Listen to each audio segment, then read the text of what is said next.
We will be covering Doctrine and Covenants, Section 10 and 11.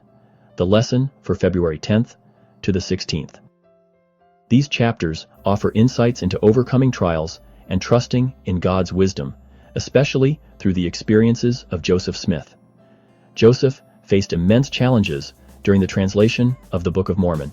Remember the lost 116 pages? It seemed disastrous, but God had a plan.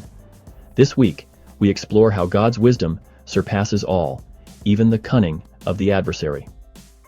In Doctrine and Covenants, Section 10, verses 1 to 33, the Lord warns Joseph about Satan's efforts to mislead and hinder the translation. The adversary actively opposes the work of God, but we learn an essential truth. God's wisdom is always greater. D&C Section 10, verse 43 reminds us, "My wisdom is greater than the cunning of the devil." Whenever we face trials, we can trust that God's plan is superior.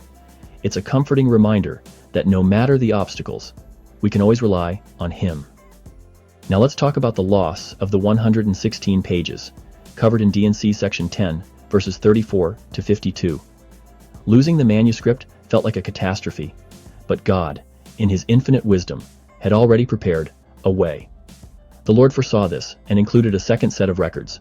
This teaches us about God's foresight and how His purposes are fulfilled despite challenges, as it's written in 1 Nephi chapter 9 verse 5, "For a wise purpose in Him." Even when things seem uncertain or lost, God's wisdom prevails. Moving to Doctrine and Covenants, Section 11, we find guidance on seeking personal revelation. The Lord instructs Hyrum Smith on how to receive revelation by trusting the Spirit, seeking knowledge, and doing good.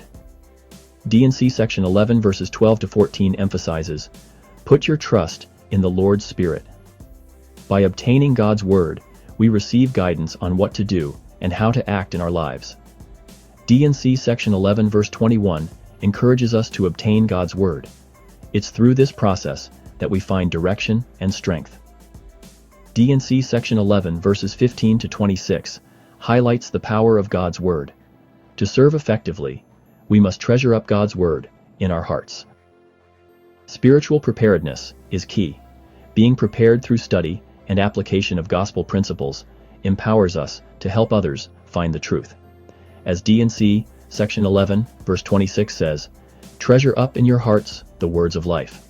For teaching children, we can use simple activities.